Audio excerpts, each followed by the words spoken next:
സ്വാഭാവികമായിട്ട് കാണുന്ന ആൾക്കാർക്ക് വരുന്ന ചില ഡൗട്ടുകളുണ്ട്. ഇത് PVR എന്ന് പറയുന്ന ഒരു ഒറ്റ ശൃംഖലയിൽ മാത്രം ഉള്ളൊരു ഇഷ്യൂ അല്ല. കാരണം PVR ഇൻഡിപെൻഡൻ്റ് ആയിട്ടുള്ള ഒരുപാട് സ്ക്രീൻസ് ഓൺ ചെയ്യുന്നുണ്ട് ഇന്ത്യയുടെ പല ഭാഗത്തും. ഐനോക്സ് എന്ന് പറയുന്ന മൾട്ടിപ്ലക്സ് ചെയിൻ ഇപ്പോൾ PVRൻ്റെ കയ്യിലാണ്. അതുപോലെ ഇന്ത്യയുടെ പല ഭാഗത്തുള്ള കുഞ്ഞു കുഞ്ഞു കുഞ്ഞു കുഞ്ഞു തിയേറ്റേഴ്സ് ഇവർ കയ്യിൽ വെച്ചിട്ടുണ്ട്. ഈ തിയേറ്റേഴ്സിലൊന്നും നമ്മുടെ സിനിമകൾ ഇപ്പോൾ ഇല്ല. ബ്ലസ് സാറിൻ്റെ സിനിമയില്ല, വർഷങ്ങൾക്ക് ശേഷമില്ല, ആവേശമില്ല, ഇതൊന്നുമില്ല. മഞ്ഞുമൽ ബോയ്സ് ഇല്ല. മഞ്ഞുമൽ ബോയ്സ് ഒക്കെ ഇപ്പോഴും പല സ്ഥലത്തും കളിച്ചു. ജയഗണേഷ് ഇല്ല. ജയഗണേഷിൻ്റെ ആളുകൾ ഇവിടെ എത്തിയിട്ടില്ല. അതുകൊണ്ടാണ്. അപ്പോൾ ഈ തിയേറ്റേഴ്സ് ഒന്നും നമുക്ക് അവൈലബിൾ ആവുന്നില്ല. ഒരു തിയേറ്റർ ലോയൽറ്റി എന്ന് പറയുന്ന ഒരു സംഭവമുണ്ട് പ്രേക്ഷകന്. അതായത് അവനൊരു തിയേറ്ററിൽ പോകുന്ന സമയത്ത് അവരുടെ വീടിന് തൊട്ടടുത്തുള്ള തിയേറ്റർ ആണെങ്കിൽ അവന് സൗകര്യമാണ്. ഇപ്പോൾ ഫാമിലി ആയിട്ട് പോകുന്ന ആൾക്കാരെ സംബന്ധിച്ചിടത്തോളം ഒരു ഈവനിങ് ഷോന് അവർ ടിക്കറ്റ് ബുക്ക് ചെയ്യുന്ന സമയത്ത് അവർക്ക് ആ ഷോ കഴിഞ്ഞതിന് ശേഷം ഒരു 9-9:30 ആകുമ്പോൾ വീട്ടിൽ തിരിച്ചെത്തണം, മക്കളെ കിടത്തി ഉറക്കണം. ഇങ്ങനെ ഒരുപാട് കൺവീനിയൻസ് നോക്കിയിട്ടാണ് അവരൊരു തിയേറ്റർ പിക്ക് ചെയ്യുന്നത്. പിന്നെ അവിടുത്തെ ബാത്റൂം, അവിടുത്തെ പാർക്കിംഗ്, ഇങ്ങനെ ഒരുപാട് വിഷയങ്ങൾ ആലോചിച്ചിട്ടാണ് ഒരാൾ തിയേറ്ററിൽ പോകുന്നത്. നമുക്ക് എല്ലാവർക്കും അങ്ങനെ ഒരു ഫേവറേറ്റ് തിയേറ്റർ ഉണ്ടാവും. നമ്മുടെ സൗകര്യവും നമ്മൾ ആഗ്രഹിക്കുന്ന ക്വാളിറ്റി ഒക്കെ വെച്ചുകൊണ്ട് നമ്മൾ പ്രിഫർ ചെയ്യുന്ന ഒരു തിയേറ്റർ ഉണ്ടാവും. ഈ തിയേറ്റേഴ്സിൽ PVR ഓൺ ചെയ്യുന്ന തിയേറ്റേഴ്സും ഉണ്ടാവും. അപ്പോൾ അത്തരം പ്രേക്ഷകർ നമ്മുടെ സിനിമ കാണാൻ വേണ്ടിയിട്ട് തിയേറ്ററിൽ അവർക്ക് വരാൻ സാധിക്കില്ല. അവരുടെ ഇൻകൺവീനിയൻസ് കാരണം അവർക്ക് വരാൻ സാധിക്കില്ല. ഈ പ്രേക്ഷകരെ മൊത്തം നമുക്ക് നഷ്ടപ്പെടുകയാണ്.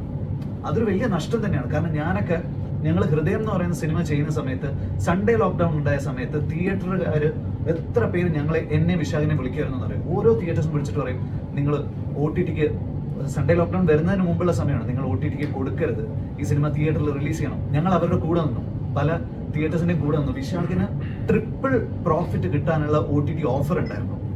ഞങ്ങൾക്ക് ഇപ്പോഴും ഹൃദയം എന്ന് പറയുന്ന സിനിമ തിയേറ്ററിക്കലി കളക്ട് ചെയ്തതിൻ്റെ ട്രിപ്പിൾ 3 മടങ്ങ് എമൗണ്ട് ഞങ്ങൾക്ക് OTT ഓഫർ ഉണ്ടായിരുന്നു. ഞങ്ങൾ കൊടുത്തില്ല. കാരണം അവൻ തിയേറ്റർ ഓണറാണ്, ഞാൻ കലാകാരനാണ്. അപ്പൊ എനിക്ക് എൻ്റെ സിനിമ തിയേറ്ററിൽ ഓടണമെന്ന് ആഗ്രഹം ഉണ്ടായിരുന്നു. അവൻ എന്നെ കൂടെ വന്നു. അപ്പൊ നമ്മൾ അത്രയും തിയേറ്റേഴ്സിന് വേണ്ടിയിട്ട് നിൽക്കുന്ന ആൾക്കാരാണ് നമ്മൾ. ഞങ്ങളുടെ അടുത്താണ് ഈ ഇതൊരു എന്താ പറയുക, ബ്ലസ്സി സാറൊക്കെ നിങ്ങൾ എല്ലാവരും വരുന്നതിന് മുമ്പ് അദ്ദേഹം ഭയങ്കര ഇമോഷണൽ ആയിട്ടാണ് ഇവിടെ സംസാരിച്ചത്. അപ്പൊ ഇത് PVRന്റെ മാത്രം വിഷയമല്ല. PVR ഓൺ ചെയ്യുന്ന ഒരുപാട് തിയേറ്റേഴ്സ് ഉണ്ട്. ഇവിടെ ഒന്നും നമുക്ക് നമ്മുടെ സിനിമ പ്രദർശിപ്പിക്കാൻ പറ്റുന്നില്ല.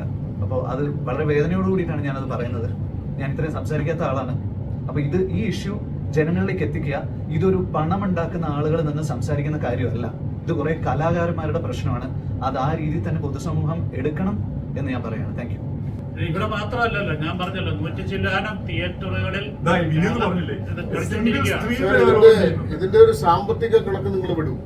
നാളെ മുതൽ മലയാള സിനിമ കളിക്കില്ല എന്ന് ഏകപക്ഷീയമായ ഒരു തീരുമാനം എടുക്കുന്നതിൽ ഒരു അപാകതയും നിങ്ങൾക്ക് തോന്നുന്നില്ലേ? എത്ര സ്ക്രീനുണ്ട്, എത്ര പൈസ ഉണ്ട് എന്നുള്ളത് വിട്ടു. ഏകപക്ഷീയമായിട്ടൊരു തീരുമാനം എടുക്കുകയാണ് നെഗോസിയേഷൻസ് നടക്കുന്നതിനിടയ്ക്ക്. അതിലൊരു അപാകതയില്ലേ? ധാർമ്മികമായ ഒരു പ്രശ്നമില്ല. ഞങ്ങൾ ചോദിക്കുന്നത് ഇങ്ങനെ ഒരു ചർച്ച പോലും വേറൊരു സംസ്ഥാനത്താണ് നടക്കില്ല. പക്ഷെ ഞങ്ങൾക്ക് നിങ്ങളെ ഇങ്ങനെ എഫേർട്ട് എടുത്ത് ബോധ്യപ്പെടുത്തേണ്ട പോലും വരില്ല. അതൊരു വലിയ ഗതികേടാണ് ഈ ചോദ്യങ്ങൾ.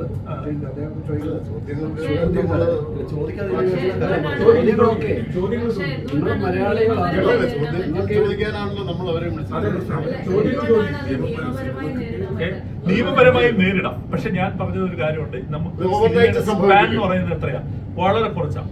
ഇപ്പൊ നിയമപരമായിട്ട് പറഞ്ഞു കഴിഞ്ഞാൽ ആ ലീഗൽ ഡിസ്പ്യൂട്ട് പൊക്കൊണ്ടേയിരിക്കും. നിയമപരമായിട്ടൊക്കെ നോക്കുന്നുണ്ട്, ആ കാര്യങ്ങളൊക്കെ നടക്കും. പക്ഷെ ഇത് തീരണ്ടേ? ഇതിനൊരു പരിഹാരം വേണ്ടേ? മാത്രമല്ല ഇതൊരു കോർപ്പറേറ്റും വേറൊരു സെഗ്മെന്റും തമ്മിലുള്ള ഒരു തർക്കമാണ്. അത്തരം തർക്കങ്ങൾക്ക് കോടതികളിൽ ഉണ്ടാകുന്ന കാലതാമസം. ഇതിന് വേറൊരു മാനവും കൂടി ഉണ്ട്. രഞ്ജി പറഞ്ഞ പോലെ വേറൊരു മാനമുണ്ട് ഇതിനകത്ത്. എന്താണെന്നറിയോ, ഇത് ഒരു പ്രവണതയുടെ തുടക്കം.